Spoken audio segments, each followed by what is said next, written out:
Are you looking for healthy ways to power your day and your life? Welcome to 5 Minutes to Feed Your Potential, our series of short podcasts designed for busy people just like you who are looking for easy, delicious, and practical ways to be healthy and happy. Listen along as our chefs, dietitians, and other experts offer their insights, ideas, and inspiration. Today, we're talking with registered dietitian Amanda Zimmerman to explore ways we can live a more heart-healthy lifestyle. For nearly 100 years, the American Heart Association has worked to save and improve lives through groundbreaking research in the fight against heart disease. The organization recently released a report that highlights the key features of heart-healthy eating. Amanda's here to share the news and the simple steps, backed by science, that can benefit so many of us. One of the most important things I do as a dietitian is share news about how to live a healthier life. But there's so much information out there.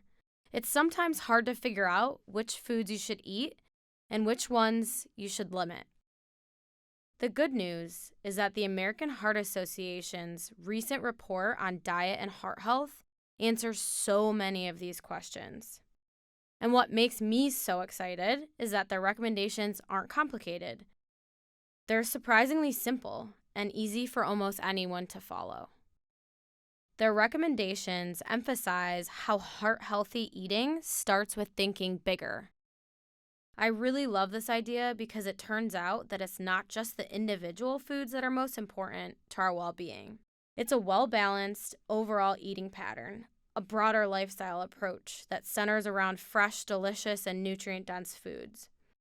This way of eating highlights the big picture that healthy food plays in our lives. I also like that it's very practical. It provides easy steps to follow that can benefit us throughout our lives. The first step is balance. That means it's important to balance the calories from the amount of food that you eat with your physical activity to maintain a healthy weight.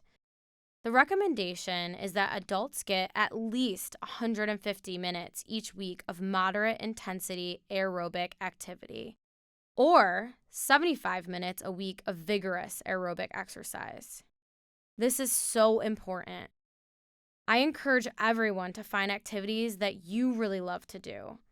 If you make exercise fun and a part of your everyday, then the recommended amount doesn't feel like such a big deal. Next on the list is probably not a surprise. The recommendations reinforce how important it is to eat plenty of fruits and vegetables, and also to choose the most colorful and varied fruits and vegetables that you can. I always say the more color, the more nutrients, so mix it up. By the way, the report highlights that unless you have a specific nutritional deficiency, most people shouldn't rely on over-the-counter supplements. Look to get your nutrients from natural whole fruits and vegetables and other whole food sources. I have to confess that I love almost all fruits and vegetables. They're just so great for you. The heart-healthy eating recommendations then go on to another winning strategy that I love. It's about choosing whole grains. Whole grains have such a wonderful texture and nutty flavor. I like foods with intact whole grains that you can see and taste, like those in our lemon basil barley salad and in our corn and quinoa salad recipes. But you can also make the whole grain choice with 100% whole wheat breads or pastas. Okay, now it's time to talk protein. It's important to pick your proteins wisely. The recommendations encourage us to think beyond the meat-first approach that many of us grew up with. Instead, choose healthier sources of protein, like fish and seafood, non-fat and low-fat dairy products, chicken and turkey, and lean cuts of meat if you do eat meat occasionally, with very little processed meat in your diet. Lead with plant proteins. They are naturally high in minerals and fiber, without the saturated fat that's found in many sources of animal protein. I even love to make tacos with walnuts instead of meat, if you can believe it. I blend the walnuts and then I saute them. which gives them a nice meaty texture and plenty of good plant protein. You can get my recipe on our website at fyp365.com. The American Heart Association report also recommends that you choose minimally processed foods rather than ultra-processed foods as much as you can. You generally want to look for foods and beverages that don't contain lots of added sugars or sodium. And when you're cooking at home, use liquid, non-tropical plant oils such as olive or sunflower oils. Your choices for a healthier eating pattern don't have to be super complicated or expensive, and they can be delicious and satisfying.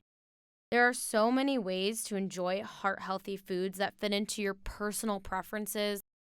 Most of all, I think it's important that you find food that fits your life, foods that you really love, and food that will love you back.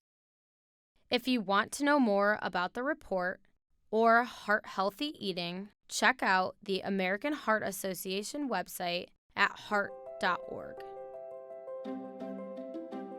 Thanks for listening. Whenever you're looking for inspiration for healthy living, our chefs, dietitians, and other experts have lots of ideas to feed your potential. Visit our website at fyp365.com to see all our recipes, blogs, podcasts, and more.